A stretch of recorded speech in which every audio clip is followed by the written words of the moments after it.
A dangerous competition between Nike and McDonald's. In the world of business and entrepreneurship, there are direct and indirect competitors. Nike and McDonald's are two indirect competitors. On random Wednesday, you can either choose to eat a McDonald's burger on a bench, or you can choose to run in Nike shoes, the outdoors.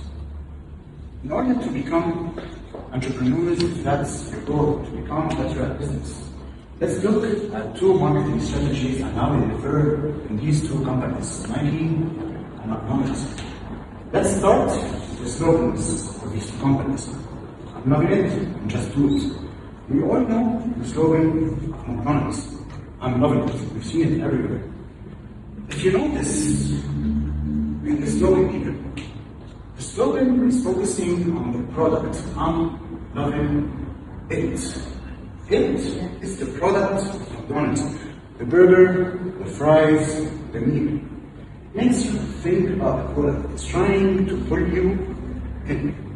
It wants you to love its product in order to just eat it. Now let's look at the slogan of the other company. Nike, just do it. It here doesn't focus on the product. Nike says just do it. It doesn't mean just do the shoes. It means just do the challenge that you're not going to do. It means just do the challenge that you're facing difficulties with. It here is focusing on you, the client. It wants you to improve, it wants you to become better. In order to say, I did it. McDonald's, in its marketing strategy, focuses on the product. It wants you to love the product. But Nike, in its marketing strategy, focuses on the client. It's trying to push the client, while McDonald's is trying to pull the client in. Why do these two companies have completely opposing marketing strategies? In order to see this, let's take a look at how both companies started. This is McDonald's. It started in San Bernardino, California in 1940. It gained quick popularity in California and the surrounding California because it created a speedy service system where the burger would get ready in 30 seconds. It had great customer service. It sold 15 cents burgers. They were pioneers in the food and beverage industry, and they were well known for the arts, the architecture that they create. McDonald's was created by the two McDonald's brothers in 1940, and in the first years of entrepreneurship, they successfully operated the business, and they had 6 franchises in the surroundings of California. They had business ongoing. Both McDonald's, Richard McDonald's and Horace McDonald's, were operating a family business that started in 1940. In 1954, 14 years later, 14 years after McDonald's was founded, Ray Kroc approached the McDonald's brothers with a business proposal. He was fascinated by the speedy service system. He was fascinated by the arts that McDonald's had built, and he loved the name McDonald's specifically. He negotiated a deal with the McDonald's brothers that he would franchise McDonald's all over the United States. The deal was that he would get 1.4% of the revenues and salary, while they would get each 0.25% of the salary and revenues. And they became business partners. Ray Kroc used to be a milkshake machine salesman until he became the business partner of the McDonald's brothers.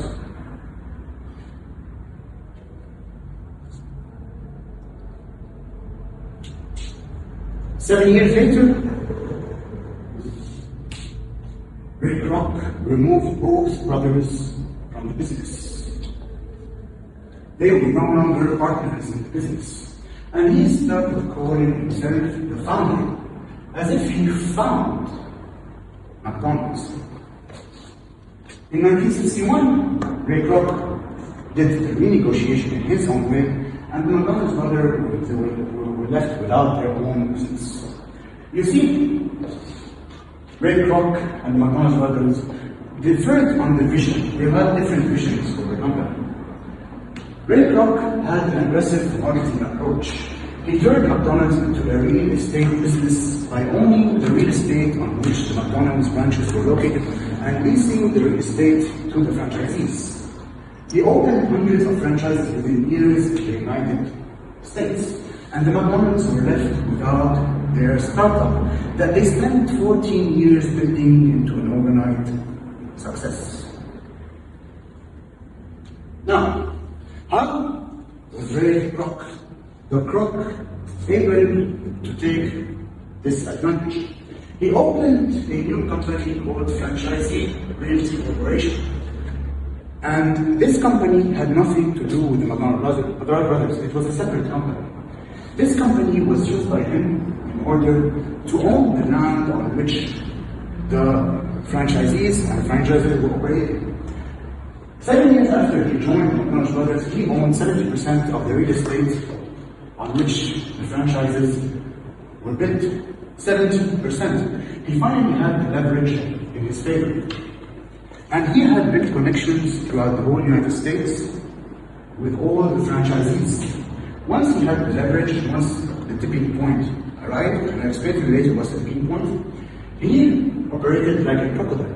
He was working silently for 7 years until he finally got the chance to take a big bite. The McDonald's brothers' vision was quality and service, whereas Ray Kroc's vision was expansion and numbers. He cajoled the McDonald's brothers once he had the leverage in his favor and pushed them out of the business. He forced them, cajoled them, into a deal of $2.7 million. And he told them that they would get 0.5% royalty of the revenues forever. And against their will, each of the McDonald's brothers got $1 million after taxes, which they retired, and the 0.5% that they were promised royalty, they never got it. Let's continue. After that, Ray started calling himself the founder of McDonald's. Here is some propaganda from 1950s where Ray was saying that he was the founder of McDonald's. I was still green and growing. This is a quote from Ray Kroc's biography. As long as you're green, you're growing. As soon as you're ripe, you start to rot. He's not a green apple. He's only focused on the money of things. This is Ray Kroc, founder of McDonald's. Ray Kroc, the founder of McDonald's.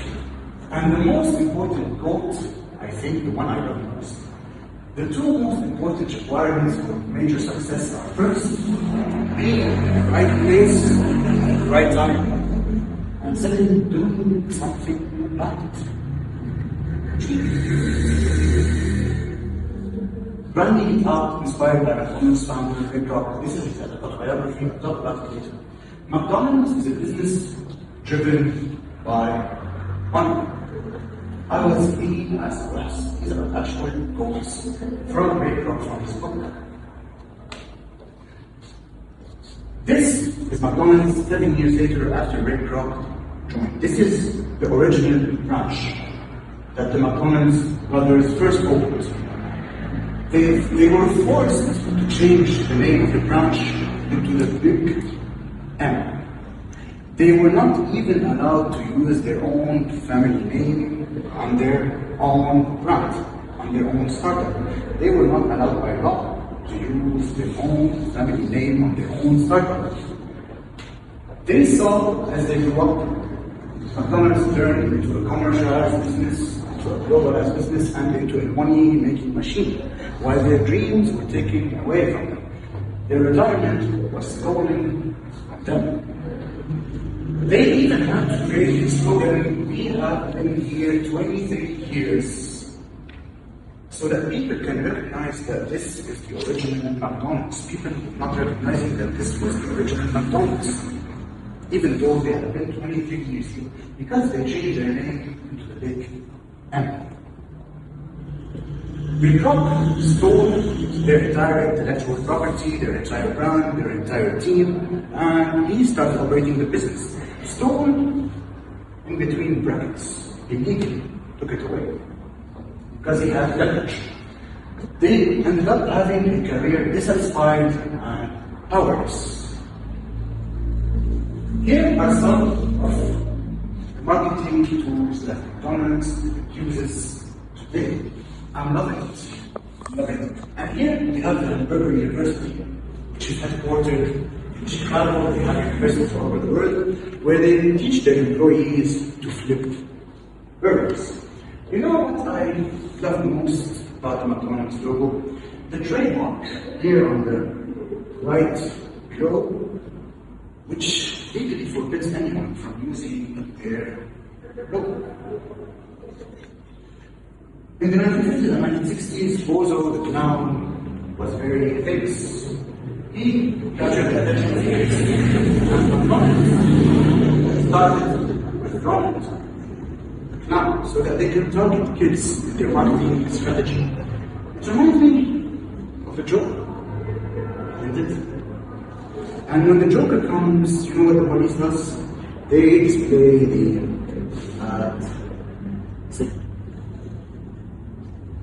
just do it.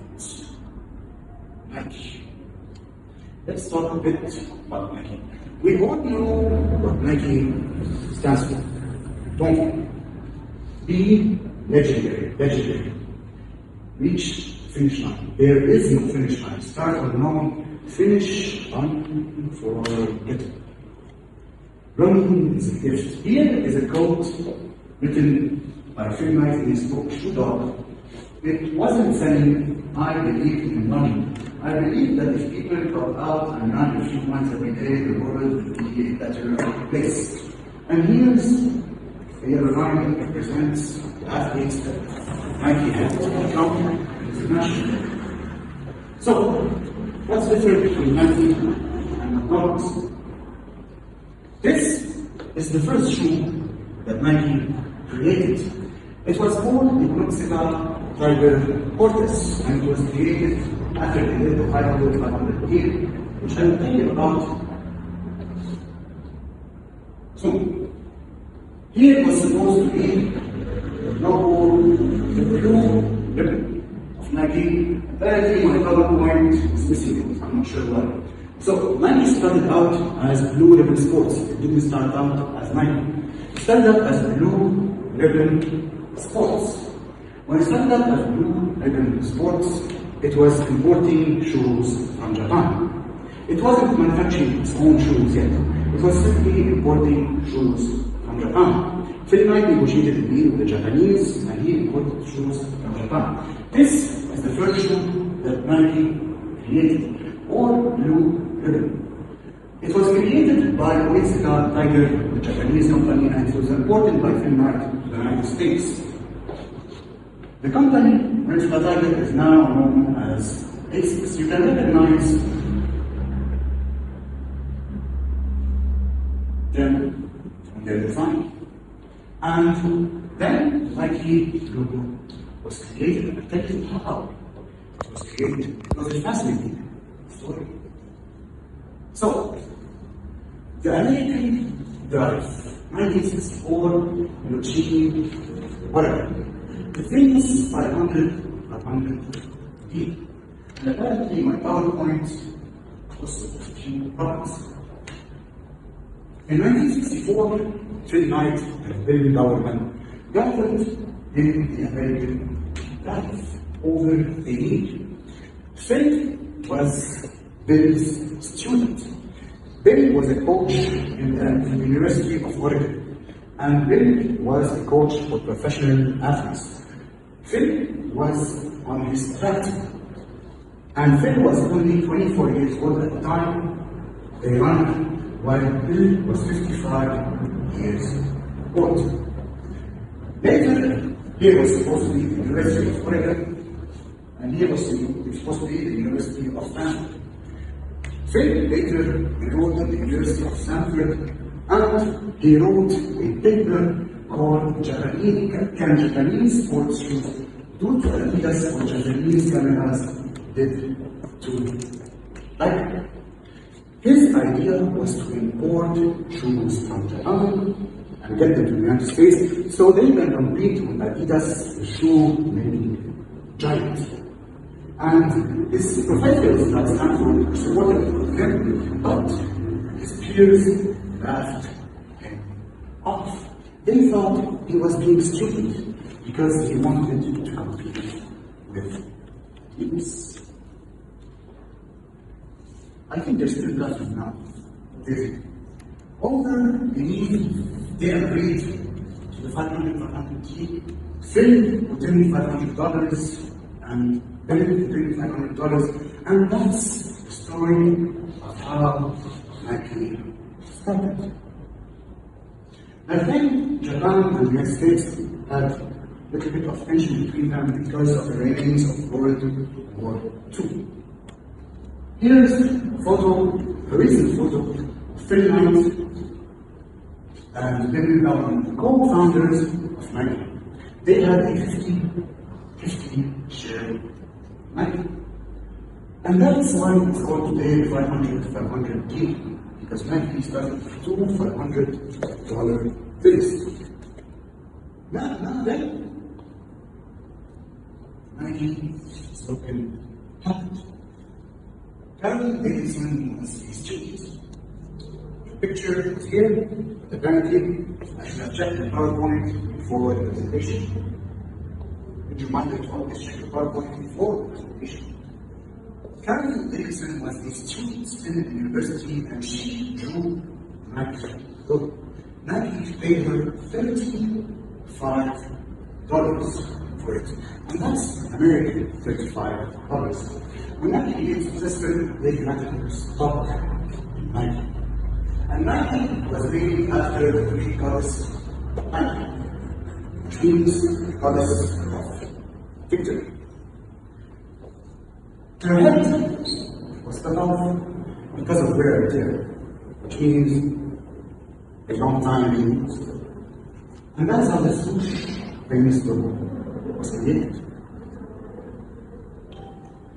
This is Nike today. It all started with the 500.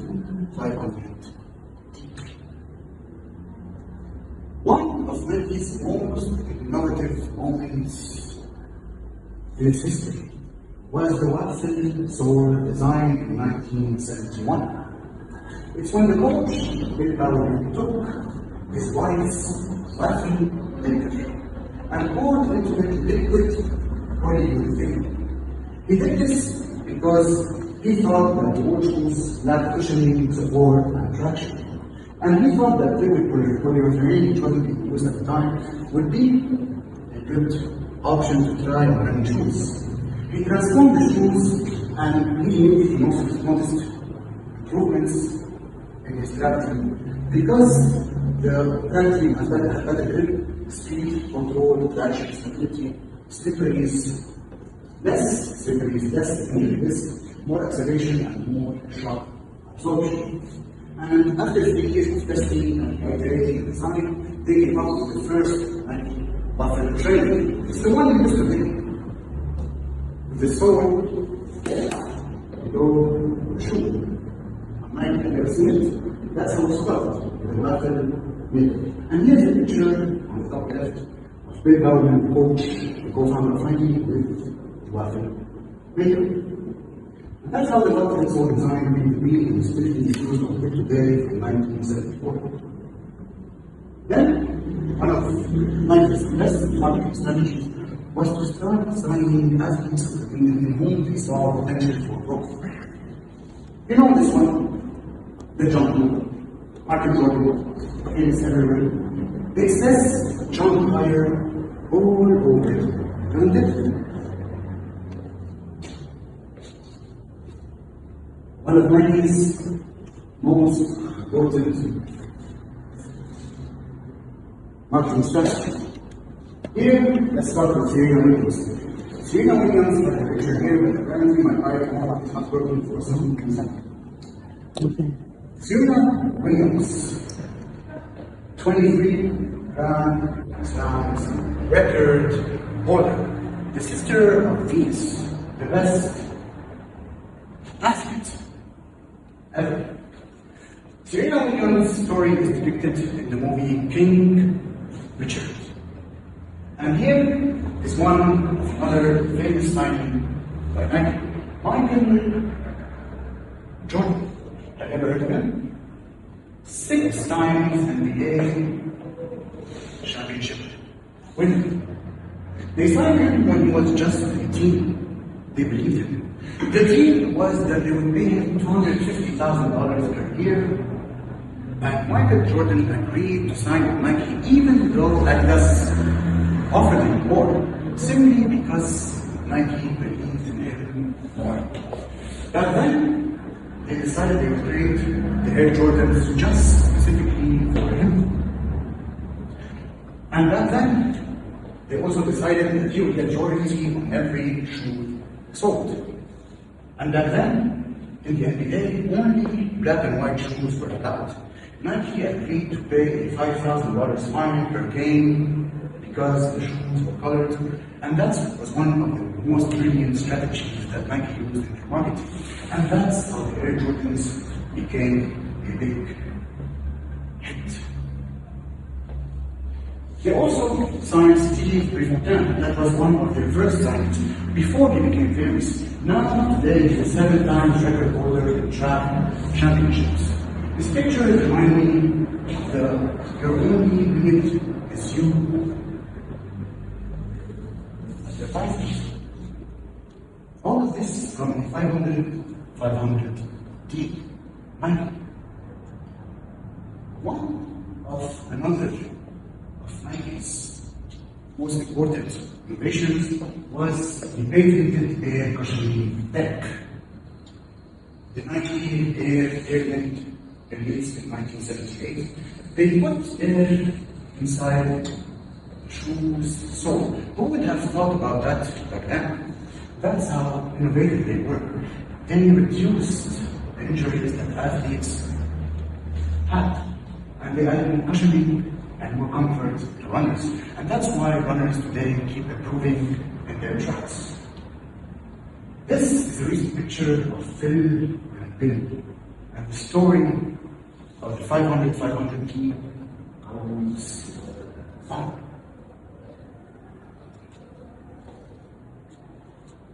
There was a scale here that represents the law. Okay? So, what do you learn from this presentation? The tipping point. The most dangerous business decision you will ever make is who you choose as your business partner. Some people, when the scale tips in their favor and they get the leverage in the deal, they push you out even though you've been building your startup for 14 years towards your overnight success. Just because cash. The tipping point is the point where someone gains the advantage, your competitor, for example, your partner. It's the point where the scale tips someone else's favor. And this is one of the most dangerous points in business, especially if you have a business partner that you can't trust. Here are the credits, if you want to look into the story more. On one side, we have 4 resources. Jogging, the book written by Phil Lauerman, in which he gave tips for runners, and in which he even mentioned that you can run using any shoes.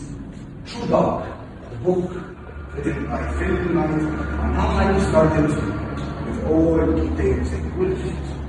Here, a true story movie of how Nike signed Michael Jordan. And here was the Serena and Venus Williams movie. King Richard. It's how Serena and Venus Williams rise up to the next glory. Finally, there is no finish line. On the other side, we have three autonomous resources. On the top right, we have Brian out a book, an autobiography of Ray Kroc.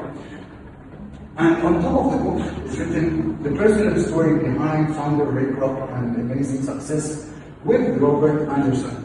And you know who Robert Anderson is? He's a famous playwright.